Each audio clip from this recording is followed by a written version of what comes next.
Halo semuanya, perkenalkan nama saya Andi Prabowo Sembiring dengan NPM 2102020055. Di sini saya akan menjelaskan tentang pemasaran global. Baik, kita langsung saja ke pembahasannya. Pemasaran global adalah proses memfokuskan sumber daya dan tujuan-tujuan dari suatu organisasi untuk memperoleh kesempatan menanggapi ancaman pasar global. Pemasaran, dasar dari keberhasilan program pemasaran global adalah pemahaman yang mendalam akan disiplin pemasaran. Pemasaran adalah proses mengkonsentrasikan berbagai sumber daya dan sasaran dari sebuah organisasi pada kesempatan dan kebutuhan lingkungan. Selanjutnya itu strategi memasuki pasar global. Strategi memasuki pasar global itu yang pertama melakukan ekspor dan impor, membuka kantor perwakilan cabang, mengeluarkan lisensi asing, kontrak manufaktur dan ahli teknologi, melakukan phasing dan membuka usaha patungan atau joint venture. Selanjutnya itu faktor pendorong dan penghambat bisnis global. Faktor pendorongnya itu yang pertama kebutuhan pasar, teknologi, biaya, mutu, dan komunikasi dan transportasi. Kekuatan yang menghambat, perbedaan pasar, sejarah, dan budaya organisasi.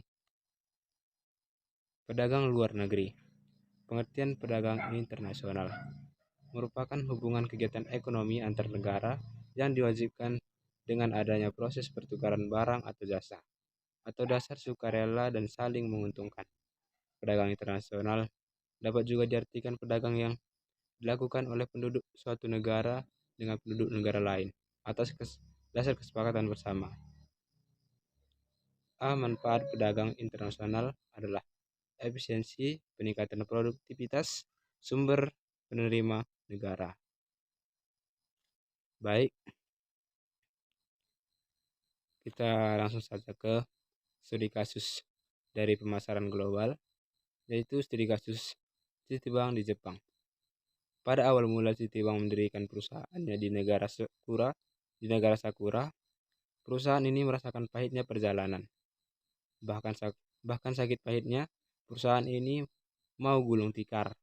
Hal ini dikarenakan situasi yang tidak mendukung keberadaan bank asing dan krisis makro atau krisis ekonomi di Jepang.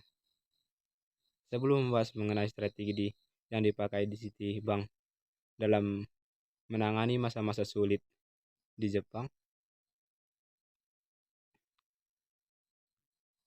Citibank ini adalah lembaga keuangan yang lebih internasional dibanding pesaing-pesaingnya. Citibank merupakan hasil merger antara Citicorp dan Travelers Group pada tahun 1998. Dalam perjalanan Citibank tidak sangat mulus, melainkan pernah mengalami kegagalan pada tahun 1980 sampai 1990-an. Didasari semangat prinsip pemasaran Citibank selalu ingin menjadi yang pertama untuk memasuki satu pasar. Pengalaman operasional Citibank yang membuat bisa bertahan dan banyak sulit situasi. Mempunyai komitmen terhadap tempat di mana dia beroperasi. Selalu unggul dalam penggunaan teknologi dan inovasi produk. Mempunyai program pelatihan terbaik dan mempunyai sistem pengembangan monitoring karir yang bagus.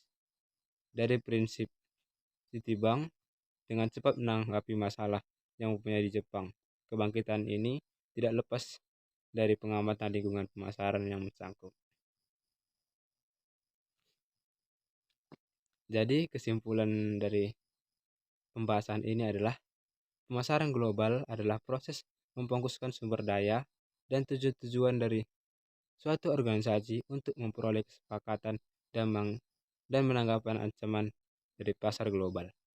Pasar demikian biasanya tercipta karena adanya konsumen yang lebih menyukai produk standar, harga murah, dan karena adanya perusahaan global yang memanfaatkan jaringan operasi dunia mereka untuk bersaing di pasar global. Strategi memasuki pasar global Strategi memasuki pasar global atau melakukan ekspor impor, membuka kantor perwakilan atau cabang, mengeluarkan lisensi asing atau kontrak manufaktur, dan ahli teknologi, melakukanversing, membuka usaha patungan atau joint venture, investor luar negeri, dan bergabung investor IKEA untuk membuka usaha, melakukan akuisisi perusahaan lain. Baik, demikianlah hasil dari pembahasan saya mengenai pemasaran global. Sekian dan terima kasih.